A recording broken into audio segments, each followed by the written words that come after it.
Hello bachcho, let's read this given question. So the given question says that in a Millikan's experiment, an oil drop of radius 1.5 into 10 raised to the power minus 6 meter and the density 890 kg per meter cube is held stationary to condenser plates 1.2 centimeter apart and kept at a potential difference of 2.3 kilovolt.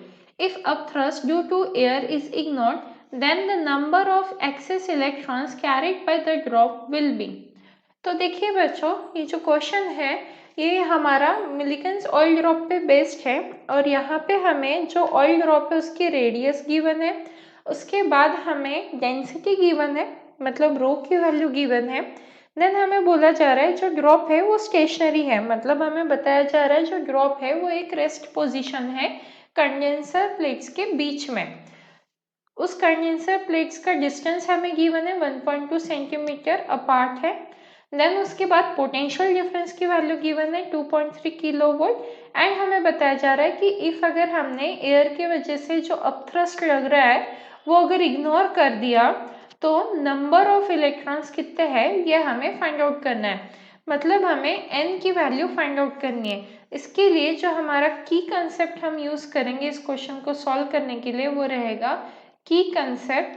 First तो हमारा Millikan's oil drop experiment है, तो Millikan's oil drop experiment आ जाएगा। अब इसी के साथ हम कुछ एक्स्ट्रा जो बेसिक हमारे फॉर्मूलाज है वो भी यूज करने वाले हैं, तो वो भी हम यहाँ पे एक बार देख लेते हैं।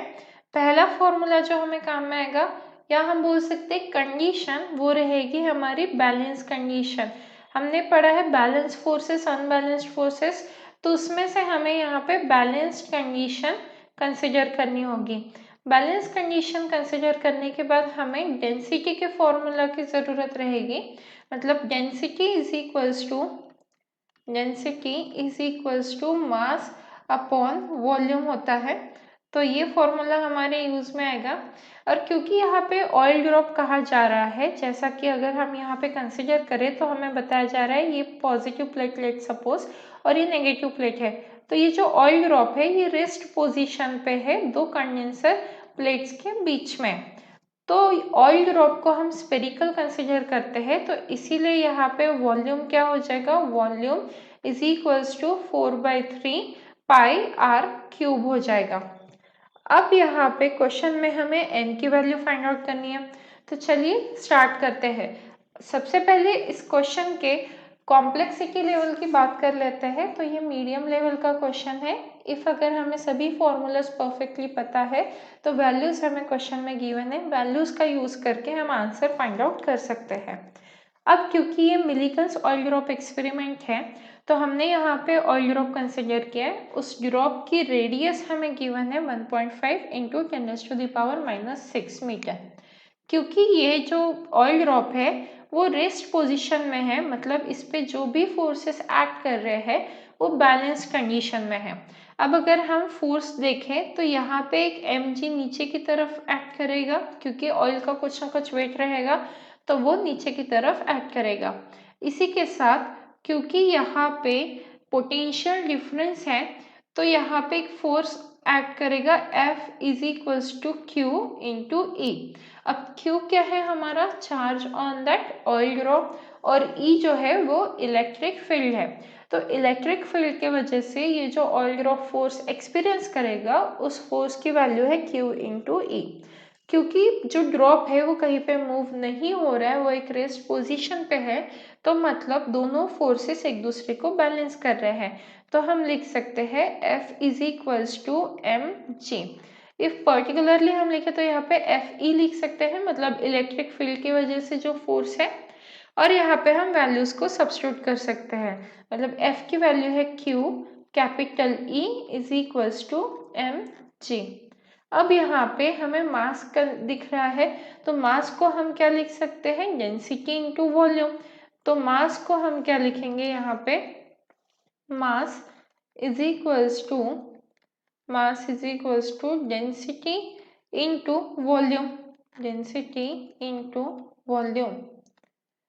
तो डेंसिटी को हम किससे डिनोट करेंगे, रो से, और वॉल्यूम क्या रहेगा हमारा 4/3 पाई आर क्यूब। तो हमने डेंसिटी का फॉर्मूला यूज किया है, वॉल्यूम का भी यूज किया है। तो ये किसके इक्वल है, मास के इक्वल है। तो हम इस इक्वेशन को इक्वेशन 1 कंसिडर करते हैं एंड इसमें सभी वैल्यूज को सब्स्टिट्यूट कर देंगे। अब इसमें एक और चीज हमें रिप्लेस करनी होगी, ये चार्ज। हमें पता है जो चार्ज होता है वो n इंटू ई के बराबर होता है। अब n मतलब है हमारा नंबर ऑफ चार्जेस, मतलब जैसा कि हमें क्वेश्चन में number of electrons find out करना है, तो हमें इस n की वैल्यू फाइंड आउट करनी है।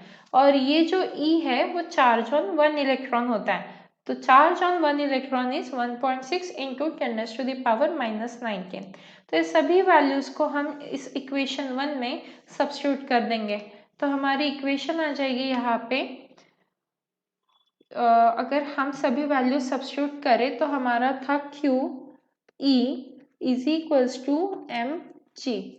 तो इसमें वैल्यू सब्स्टिट्यूट करेंगे तो Q की वैल्यू है एन ई और कैपिटल E, यहाँ पे स्मॉल e जो है वो चार्ज रिप्रेजेंट कर रहा है और capital E electric field represent कर रही है। तो यहाँ पे N E into capital E is equals to क्या हो जाएगा, rho 4/3 pi are cube into G हो जाएगा। अब क्योंकि हमें n की वैल्यू फाइंड आउट करनी है तो हम इसे n की टर्म्स में लिख देंगे। और यहाँ पे जो हम E है उसे भी रिप्लेस कर सकते हैं, क्योंकि हमारे पास E की वैल्यू नहीं है बट हमारे पास पोटेंशियल डिफरेंस की वैल्यू है।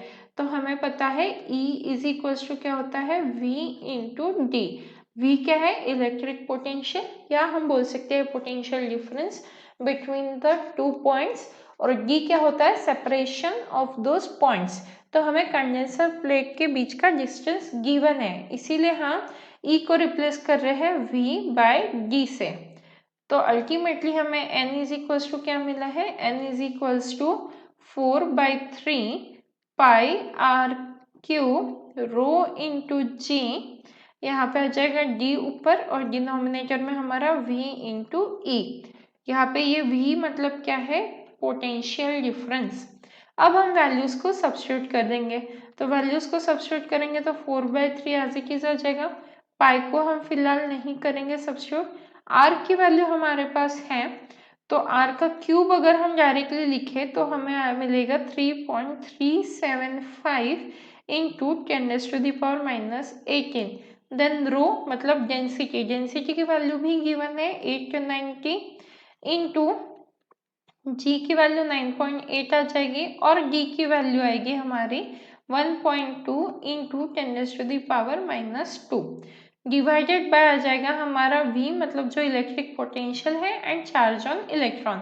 तो इलेक्ट्रिक पोटेंशियल की वैल्यू है 2.3 इंटू 10⁻³ इंटू ई की वैल्यू है 1.6 इंटू 10⁻⁻19। तो ये सभी कैलकुलेशन हम कर लेंगे तो हमारे पास n की वैल्यू आ जाएगी। तो इसे जब हम सॉल्व करेंगे तो हमारा आंसर आता है 40187.563 डिवाइडेड बाय 10⁻⁴।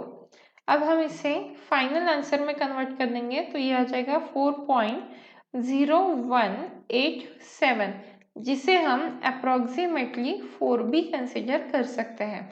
अब अगर हम ऑप्शन देखें, क्योंकि हमारे यहाँ पे n की वैल्यू आ गई है, तो अगर हम ऑप्शन चेक करेंगे तो हमारा जो ऑप्शन डी है वो परफेक्टली मैच कर रहा है।